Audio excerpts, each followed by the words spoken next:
જય સોમનાથ. ગુજરાતની અંદર ગીર સોમનાથ જિલ્લાની અંદર આવેલું પ્રભાસ પાટણની અંદર સોમનાથ મંદિર છે. આ સોમનાથ મંદિરને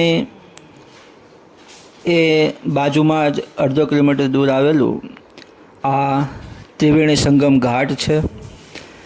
જે ઘાટની અંદર હિરણ, કપિલા અને જે સરસ્વતી નદી, આ ત્રણ નદીઓનો એ સંગમ એ અહીંયા પ્રભાસ પાટણની અંદર થાય છે.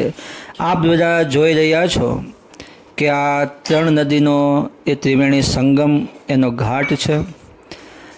આપણા ઇતિહાસ અને પુરાણની અંદર પણ આ ત્રિવેણી સંગમનો એ ઉલ્લેખ એ કરવામાં આવેલો છે.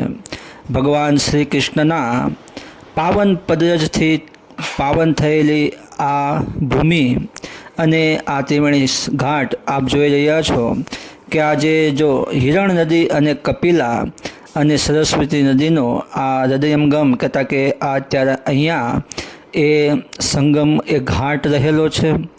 મુમુક્ષુઓ અહીંયા એ પોતાના પિતૃઓને તર્પણ કરવા માટે એ અહીંયા માટે આવે છે અને પોતાના જે પિતૃઓનું જે શ્રાદ્ધ એ અહીંયા કરતા હોય છે અને જેથી કરી એમના પિતૃઓને એ મોક્ષની ગતિ એ પ્રાપ્ત થાય છે.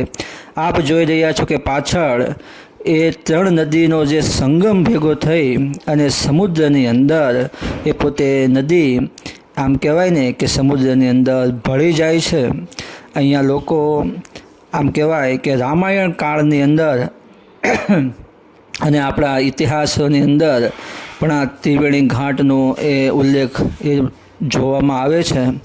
તો અહીંયા લોકો એ દર્શન કરવા માટે એ ચોક્કસ એ પધારતા હોય છે અને અહીંયા પોતે સ્નાન કરે છે અને પોતાના પિતૃઓનું એ તર્પણ એ અહીંયા કરતા હોય છે.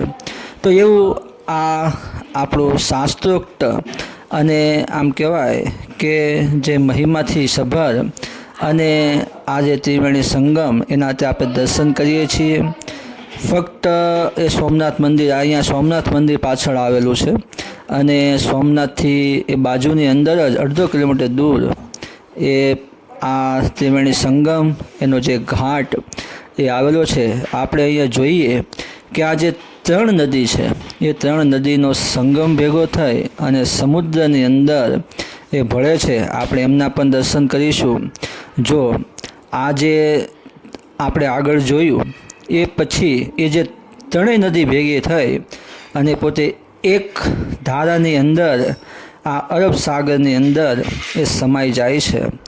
આ સોમનાથનો સુંદર દરિયા કિનારો અને જો આ સોમનાથ મંદિરના દર્શન એ આપણે અહીંયા થાય છે. અહીંયા વોક